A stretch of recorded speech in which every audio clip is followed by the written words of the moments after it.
Hoje, a gente vai comentar sobre a diferença da concepção de matrimônio para católicos e protestantes. E para isso, eu vou mostrar aqui para vocês e fazer alguns comentários sobre uma entrevista que o pastor Anderson Silva deu em um determinado podcast que eu achei muito interessante. E ele expõe ali a visão protestante. Eu quero fazer uma comparação dessa visão com o matrimônio católico. Então vamos lá. Já que a gente está falando ainda sobre relacionamentos, divórcio. Uma coisa que eu vi recentemente o Silas Malafaia comentar foi que ele proibiu pessoas divorciadas de servir na igreja dele. Ele fez uma declaração dizendo que se a gente não parar, as coisas vão ficar piores do que estão lá fora. Como se no mundo as coisas estivessem descontroladas, e isso estava chegando na igreja dele, porque era um processo de divórcio atrás do outro, né? E aí ele começou a falar assim que pessoas divorciadas não estariam aptas a servir na igreja dele. Aí tira do ministério, tira da palavra, tira do serviço do domingo, enfim. O divórcio hoje, dentro do...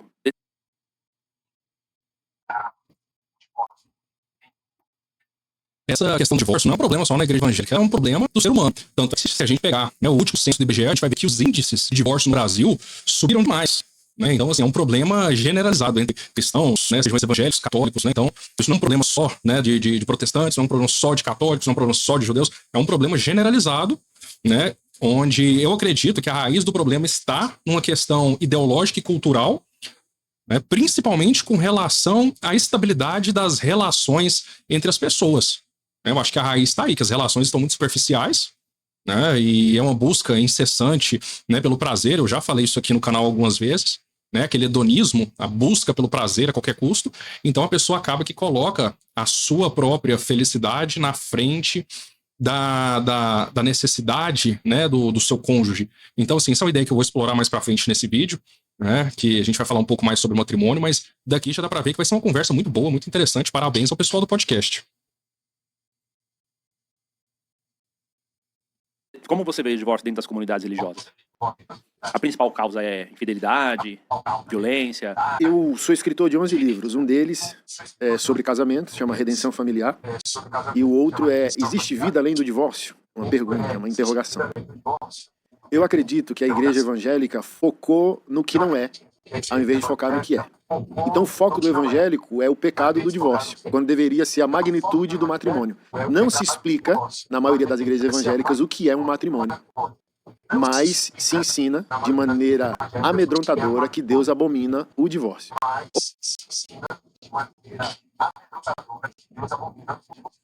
E eu pergunto pra você, que é católico e tá me assistindo, que às vezes é protestante e tá me assistindo, o que é o casamento? Né? O que é o matrimônio? E eu vou trazer um conceito, o código canônico da igreja católica, tá? Sobre o que é o casamento, o que é esse matrimônio e quais são, né, as finalidades desse matrimônio. Então, o código diz que o matrimônio é o pacto matrimonial, né, pelo qual o homem e a mulher constituem entre si o consórcio íntimo de toda a vida, né, importantíssimo, ordenado por sua índole natural ao bem dos cônjuges e a procriação e educação da prole, e entre os batizados foi elevado por Cristo, nosso Senhor, a dignidade de sacramento. Depois eu vou fazer um vídeo especificamente sobre esse cânon, porque ele traz tantos elementos, que aqui no comentário desse vídeo que eu tô fazendo, né, não dá pra gente explorar, mas é um conceito extremamente profundo, extremamente denso, e que essas pessoas não têm noção da dimensão sacramental e das obrigações que ela está contraindo quando ela se casa na igreja. Esse casamento provavelmente é nulo.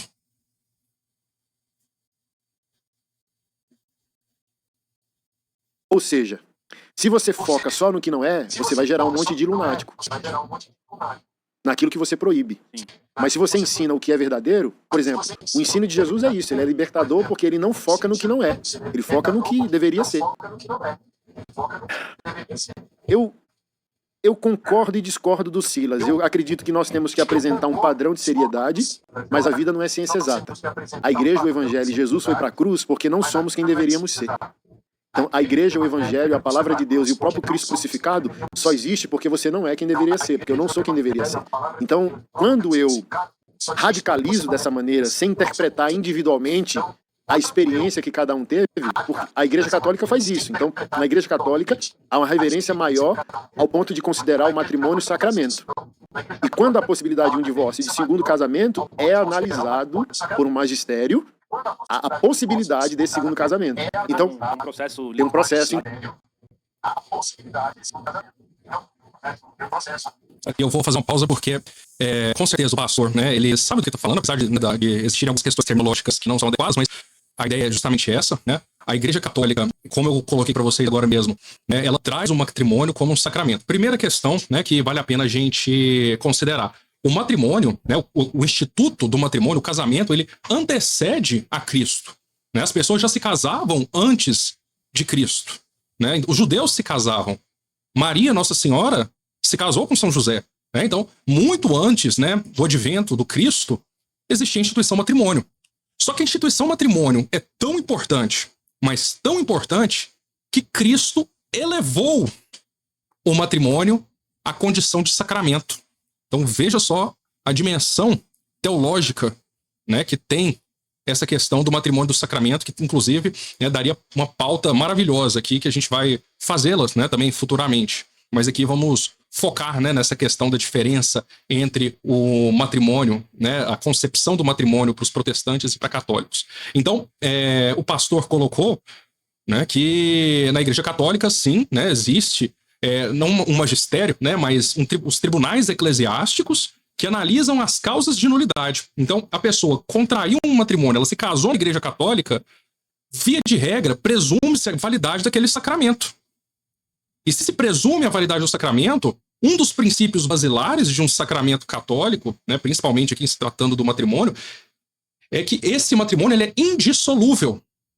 Tá? Não existe poder na Terra que vai desfazer um matrimônio que é válido.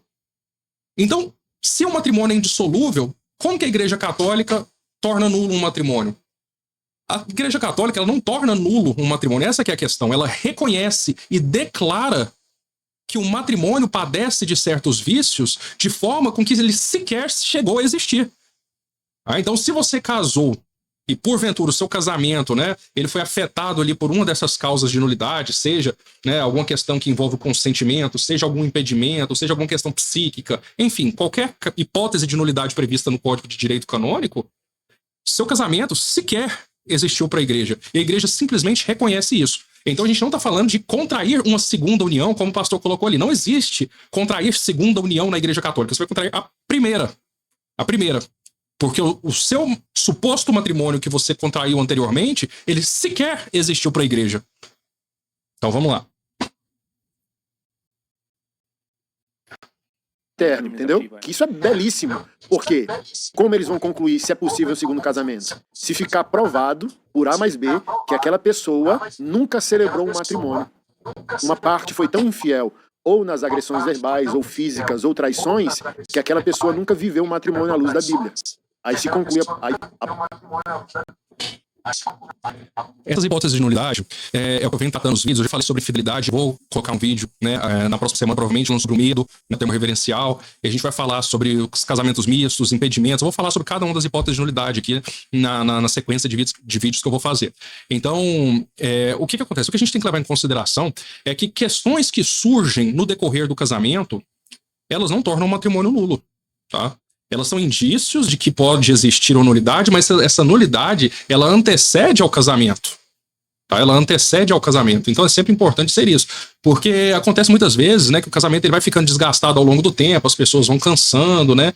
E acaba com que, de repente, elas decidem se separar. Não necessariamente, né, as coisas, vamos supor um caso de agressão desse, né, que ocorreu na constância do casamento, ou mesmo a traição, né, ele não implica automaticamente na nulidade. Tá? Não implica. Então, a nulidade, a gente sempre tem que analisar o contexto geral do matrimônio, tanto antes como durante, né, para a gente saber se de fato houve, né, a existência de um desses capítulos de nulidade ali.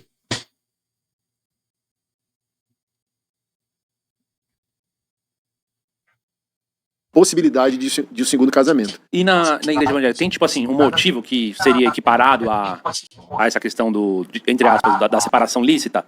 De algo que é, nesse caso aqui, o certo é realmente cada um pro seu lado e a gente anula na raiz. Tem alguma coisa nesse É um assunto, cara, que me deixa triste. A Igreja Evangélica não é unânime, velho. É uma bagunça maluca. Cada um pensa com a sua própria cabeça. Não tem um funil, como a Igreja Católica tem um funil doutrinário para analisar. Não tem um padrão. Essa é das coisas mais belas da Igreja Católica, né? É a unidade. Cada maluco pensando pela sua Eu vou fazer uma pausa aqui de novo, mas porque isso pra mim é uma das coisas mais belas da Igreja Católica. Esse código de direito canônico que eu tenho aqui em minhas mãos, né, pode ser esse aqui, que eu adquiri em uma das minhas viagens, ou esse código aqui da CNBB, né, não importa a língua, não importa o país, é o mesmo código de direito canônico, é a mesma Igreja Católica, são os mesmos sacramentos, é a mesma ideia, é a mesma fé. Então, essa unidade da Igreja Católica é algo que me comove profundamente, porque a Igreja de Cristo, ela é única e indivisível, né? E como é dito no Evangelho, as portas do inferno não prevalecerão sobre ela. Então, assim, é fantástico, é fantástico. Própria cabeça.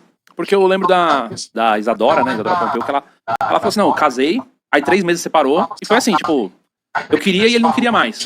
Maluquice, porque, por exemplo... não querer mais não é bem o motivo. Não é não? Porque, por exemplo, o foco do evangélico é que você só pode divorciar por imoralidade sexual. Mas vamos lá. A Bíblia não diz que Deus odeia o divórcio. A Bíblia diz que Deus odeia o repúdio. O que é o repúdio? É a desistência da aliança muito antes de um divórcio acontecer. Pode ser abandono emocional, pode ser abandono sexual, pode ser violência física, violência verbal. O que é isso? Você repudiou, você mata o outro aos poucos. Você nega o sexo, você nega o respeito, você nega o afeto, você mata aquela pessoa. Então, o repúdio ele já aconteceu. O divórcio ele só vai ser uma consequência desse repúdio, dessa ojeriza que você tem do outro. O foco bíblico é mostrarmos para os fiéis que casamento não é matrimônio. Sabe por que tanto divórcio na igreja e fora dela? Porque todo mundo quer casar. E casamento não é o plano de Deus, o plano de Deus é matrimônio. Pastor Anderson, explica melhor, qual a diferença de casamento e matrimônio? O casamento é a assinatura de um contrato que te leva a habitar geograficamente na mesma casa do outro. Casamento é convívio. Matrimônio é a jornada em busca da santidade que nos leva para Deus e nos leva para o céu. Vamos fazer uma outra pausa aqui. Eu, novamente, concordo com o que ele falou, só discordo da terminologia, né? Casamento e matrimônio é a mesma coisa. Mas a ideia aqui é fantástica, tá? Fantástica, eu vou explicar por quê. Existe o casamento civil e existe o casamento, o matrimônio sacramental, né? Então, de fato, os planos de Deus para com aquelas pessoas, e no catolicismo a gente acredita que a nossa aliança, né? Vou chegar mais perto aqui, a nossa aliança, né, que a gente coloca, né, no dia do matrimônio, ela simboliza não só, né, a união do homem com a mulher, mas a união do homem com a mulher e Deus, né, e é uma união infinita, né, entre o homem e a mulher até que a morte os separe, mas com Deus, união infinita, que é simbolizada pelo círculo, pela aliança, né, então a aliança ela tem, né, um valor simbólico gigantesco. Então, de fato, os planos de Deus, né, para com o matrimônio cristão, seja ele protestante, seja ele católico, é algo que, para mim, é fundamental. E por que isso? Né? E isso já foi objeto assim, de muitas palestras e discussões já que eu tive, né, com algumas pessoas, mas o sacramento, ele te confere uma graça específica. Né? E que graça é essa? A graça de ser um bom cônjuge, né? Uma das graças. E por que eu sempre digo isso, a graça de ser um bom cônjuge? Porque o ser humano, ele é falho, né? E isso eu tô falando por mim, né? E com certeza, né, você que tá me assistindo também, né, eu sou falho, você é falho, e a convivência com outra pessoa seria quase que insuportável, né? Uma pessoa que teve uma criação diferente, tem uma cultura diferente, né? Uma pessoa que pensa diferente, então é pela graça de Deus, né, pela graça sacramental que a gente recebe, que a gente consegue, né, levar um matrimônio adiante até o fim da vida e juntos nos santificarmos, né? Então eu santifico minha esposa me santifica e nós santificamos os nossos filhos. Então, qual é o objetivo do matrimônio? Você sabe qual é o objetivo do matrimônio? É a santificação. O sacramento do matrimônio é o caminho até o céu para que um dia você que está me assistindo, né, que nós possamos estar frente a frente com Deus na glória eterna. Então, para quem tem vocação ao matrimônio, que nem todos têm essa vocação ao matrimônio, que isso fique bem claro, né? Nem todos precisam se casar, mas o matrimônio é um caminho de santificação.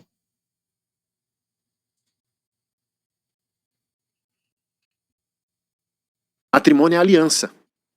Matrimônio não é apenas a junção sexual e a habitação conjugal, geograficamente falando, no mesmo lugar que outra pessoa. Matrimônio é um compromisso profundo, porque Deus é a terceira pessoa desse relacionamento. Deus é o nutriente fundamental. Então, a relação conjugal que não aponta para Deus, apresentando Deus, revelando Deus, apresentando as realidades do reino de Deus e as virtudes do reino de Deus, não, tá longe de ser. Aí por isso que as pessoas desistem uma das outras. Porque não há fundamento naquela relação, profundidade naquela relação, clareza naquela relação. As pessoas estão juntas por patrimônio, pela casa na qual habitam, por interesses pessoais e individuais. Por isso a frustração, eu vou sair porque meu plano foi frustrado. Agora, se Deus for a terceira pessoa dessa relação e toda a realidade do reino dele ali tiver fundamentado. Então, por exemplo, quando eu olho para minha esposa, 19 anos, e tem frustrações, eu pedi divórcio 2 vezes, ela pediu 2 também, por inúmeros motivos, mas é hoje, é agora, no calor. Amanhã, o reino de Deus já amplia a sua percepção.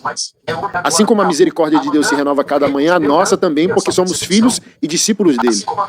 Então tem horas que eu olho para minha esposa e eu digo, eu quero divórcio, porque o mérito foi ferido. Eu falo, eu entreguei tanto, cara, e essa mulher não respondeu à altura. Aí o reino de Deus vem dizendo, mas não é o que Deus está fazendo contigo todos os dias?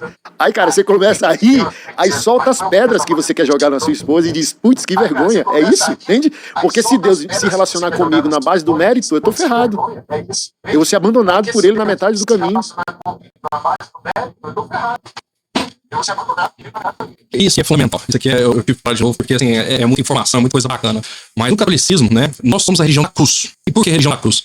Porque nós entendemos que esse sacrifício que a gente faz, inclusive na constância do matrimônio, não acho vocês que, porque a gente recebe a graça sacramental e que isso está presente no nosso dia a dia, que a gente não sente a cruz nas costas. A gente sente a cruz nas costas todo santo dia.